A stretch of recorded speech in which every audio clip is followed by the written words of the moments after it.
Our first experience with Uber was interesting. The Uber driver showed up at the wrong location. The GPS brought the drivers to the back entrance of the hotel. Steve Jobs, what are you doing here? I'm at Madame Tussauds Wax Museum in Orlando, and this is really cool. There are a lot of really awesome looking figures here. We have Steve Jobs. Over here is Albert Einstein, and he's so short. Seems like a lot of people here are so short. Look at this.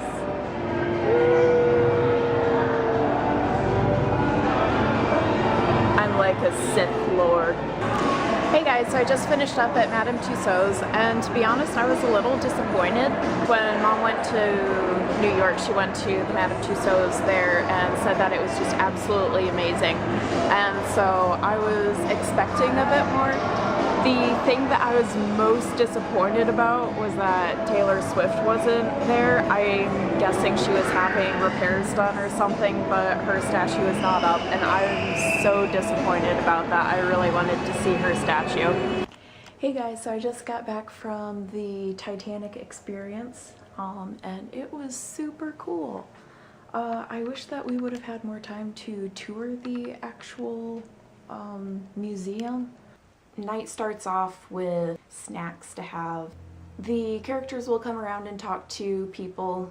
As tickets to the museum, we got these boarding passes, and each of them have a somebody from the Titanic on it. I was Elizabeth Gladys Dean, nicknamed Milvina.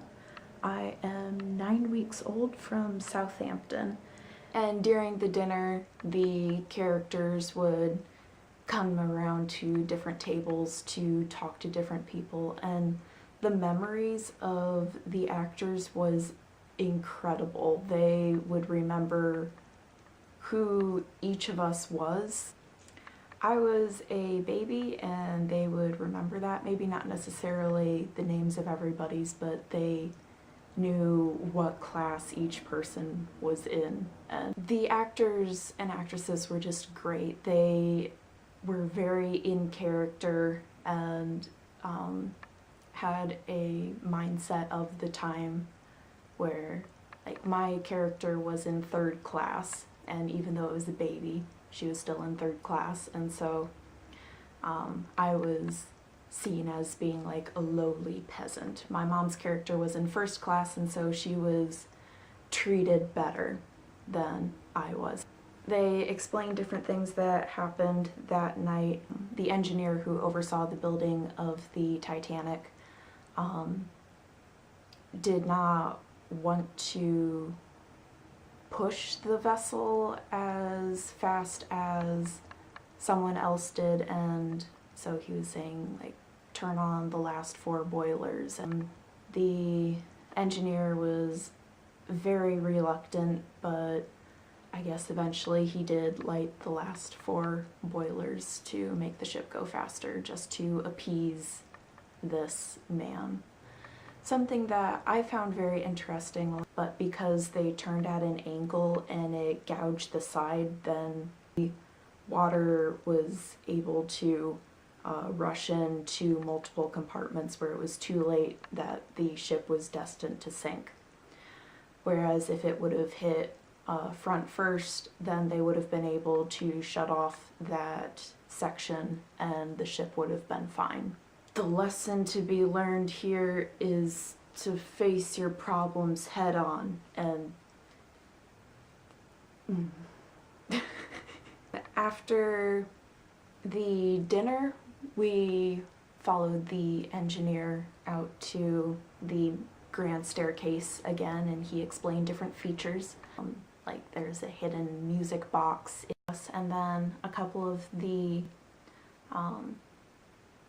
workers rushed in and said that there had been an emergency, and so it was very realistic in the sense that he was trying to keep everybody calm while rushing us through this door, and we got into a room that was meant to be the outside deck of the Titanic, and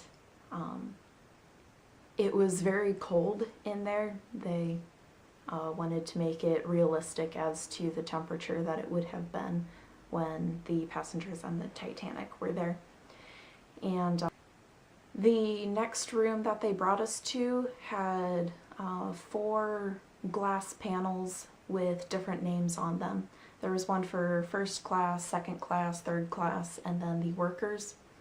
And more of the workers died than in any of the other classes because they were so loyal to their job, to their station, that they stayed there until the very end, and that is absolutely incredible. On the panels they had the names of all the passengers that were on there from each class, and there were names that had been hollowed out, and those were passengers who had died, and the solid text had survived. And my entire family survived, which includes myself, obviously,